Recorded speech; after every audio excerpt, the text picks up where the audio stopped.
ആ എന്നാ ഉണ്ട്, സൺഡേ ആയിട്ട് പള്ളിയിലൊക്കെ പോയോ? ഞാനുണ്ടല്ലോ ഇച്ചിരി പരിപ്പോടി ഉണ്ടാക്കാനുള്ള പരിപാടിയിലാണ്.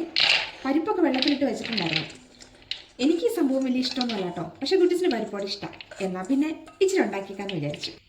ഈ എണ്ണപ്പലഹാരങ്ങളുടെ കാര്യം ഓർക്കുമ്പോഴേ എൻ്റെ ചെറുപ്പത്തിലുണ്ടല്ലോ ഞങ്ങളുടെ വീട്ടിലങ്ങനെ എണ്ണപ്പലഹാരം ഒന്നും ഉണ്ടാക്കിയതായിട്ട് എനിക്ക് ഓർമ്മയില്ല കേട്ടോ. എനിക്ക് ഓർമ്മയില്ലാത്തതായിരിക്കുവേ ചിലപ്പോൾ ഉണ്ടാക്കിയിട്ടായിരിക്കും, അല്ലെങ്കിൽ ഇത് കേട്ട എൻ്റെ മമ്മി എന്നെ ഓടിച്ചിട്ട് തല്ലും. എൻ്റെ വല്യമ്മച്ചി ഉണ്ടല്ലോ, മമ്മിയുടെ അമ്മയുടെ അമ്മ, ആ അമ്മച്ചിയാണ് കേട്ടോ എനിക്ക് ചെറുപ്പത്തിൽ പലഹാരങ്ങളൊക്കെ വാങ്ങിച്ചതെന്ന് എനിക്ക് ഓർമ്മയുള്ളത്.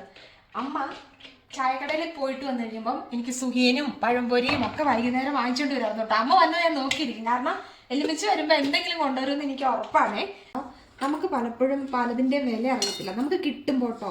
അത് കിട്ടാതെയൊക്കെ ആയി കഴിയുമ്പോഴാണ് നമുക്ക് കിട്ടിക്കൊണ്ടിരുന്ന എന്തൊക്കെയാണെന്ന് മനസ്സിലാകുന്നത്. എനിക്ക് കുഞ്ഞുനാളിൽ ഏറ്റവും ഇഷ്ടം ഉണ്ടായിരുന്ന എണ്ണപ്പലഹാരം എന്നാണെന്നറിയാവോ? സുഖിയനായിരുന്നു കേട്ടോ. എൻ്റെ ചേച്ചിക്ക് ഏറ്റവും ഇഷ്ടം ലഡു ആയിരുന്നു. അവൾക്ക് ലഡു, പിന്നെ മിച്ചറില്ലേ, എരിവുള്ള മിച്ചറൊക്കെ, അതൊക്കെയായിരുന്നു കേട്ടോ അവൾക്ക് ഇഷ്ടം. എൻ്റെ മമ്മി ഉണ്ടല്ലോ ജോലിക്ക് പോകുന്ന സ്ഥലത്ത് മമ്മിക്ക് ചിലപ്പോൾ അവിടെ ചായക്ക് കഴിക്കാൻ കിട്ടുന്നതായിരിക്കും കേട്ടോ. പാവം അത് പൊതിഞ്ഞ് കഴിക്കാതെ ചായ മാത്രം കുടിച്ചിട്ട് കിട്ടുന്ന കടി എനിക്ക് മേടിച്ചുകൊണ്ട് വരും. അതുപോലെ തന്നെയാണ് ചെറുപ്പത്തിൽ ഭക്ഷണം കഴിക്കാൻ ഭയങ്കര മടിച്ചായിരുന്നു കേട്ടോ ഞാൻ. എൻ്റെ വല്യമ്മച്ചിയുടെ കാര്യം പറഞ്ഞപ്പോഴാണ്, ഞാൻ നേഴ്സിങ്ങിന് പഠിച്ചപ്പം ആദ്യത്തെ PTS എക്സാമിൻ്റെ സമയത്തായിട്ട് എൻ്റെ വല്യമ്മച്ചി മരിച്ചു പോകുന്നത്. വയ്യെന്നൊക്കെ പറഞ്ഞ് വീട്ടിൽ നിന്ന് ഫോണൊക്കെ വിളിച്ചിട്ടുണ്ടായിരുന്നു, പക്ഷേ മരിച്ചു പോയാലും എനിക്കറിയാൻ പാടില്ലായിരുന്നു. ഞാൻ ആദ്യത്തെ പ്രാവശ്യം എക്സാം ഒക്കെ കഴിഞ്ഞ് ഡിസംബറിൽ ക്രിസ്മസിൻ്റെ അവധിക്ക് നാട്ടിലേക്ക് വരും കേട്ടോ. അപ്പം ഞങ്ങളുടെ വളയപ്പാടത്ത് സ്റ്റോപ്പിൽ ഞാൻ ബസ് വന്ന് ഇറങ്ങിക്കഴിഞ്ഞപ്പോൾ എൻ്റെ ഒരു സീനിയറായിട്ട് പഠിച്ച ചേച്ചിയും ചേച്ചിയുടെ പപ്പയും ഒക്കെ കൂടെ കൂടിയിട്ട് എന്നെ അവരുടെ വീട്ടിലിട്ട്, വീടിൻ്റെ തൊട്ട് അവിടെ ബസ് സ്റ്റോപ്പിൽ തന്നെ കേട്ടോ. അപ്പോൾ പപ്പയുണ്ട്, എല്ലാവരും ഉണ്ട്, പക്ഷേ എന്നെ ആ വീട്ടിൽ കയറ്റിയിരുത്തി.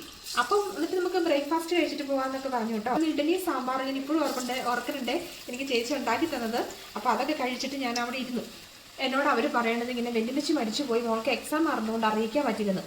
അന്ന് എനിക്ക് സത്യം പറഞ്ഞു കഴിഞ്ഞാൽ എൻ്റെ മനസ്സിലുണ്ടായ ഒരു ഷോക്ക് എനിക്ക് ഇതുവരെ പോയിട്ടില്ല എന്ന് എനിക്ക് തോന്നുന്നു കേട്ടോ. കാരണം ഞാൻ എൻ്റെ വല്യമ്മച്ചിയോട് ഭയങ്കര അറ്റാച്ച്ഡ് ആയിരുന്നു കേട്ടോ.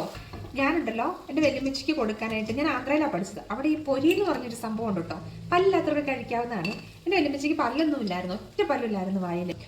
അപ്പം നമ്മൾ അങ്ങനെ സമ്മാനോത്പത്തിയായിട്ടൊക്കെ വന്നിട്ട് നമ്മൾ വീട്ടിൽ വന്നു കഴിഞ്ഞ് കഴിയുമ്പോൾ നമ്മളങ്ങനെ ഒരുപാട് സ്നേഹത്തോടെ കൊണ്ടുവന്ന സാധനങ്ങൾ കൊടുക്കാൻ കൊണ്ടുവന്ന ആള് ഈ ഭൂമിയിൽ ഇല്ലാന്ന് കേട്ട് കഴിഞ്ഞ് കഴിയുമ്പോൾ നമുക്കുണ്ടാകുന്നൊരു വിഷമമുണ്ടല്ലോ. ഇന്നിപ്പോൾ ഇത്രയും പ്രായമായിട്ടും ഞാനിങ്ങനെ ചില പലഹാരങ്ങളുടെ കാര്യങ്ങളൊക്കെ ഓർക്കുമ്പോൾ എനിക്ക് വല്യമ്മച്ചീനായിട്ട് ഓർമ്മ വരുന്നേ.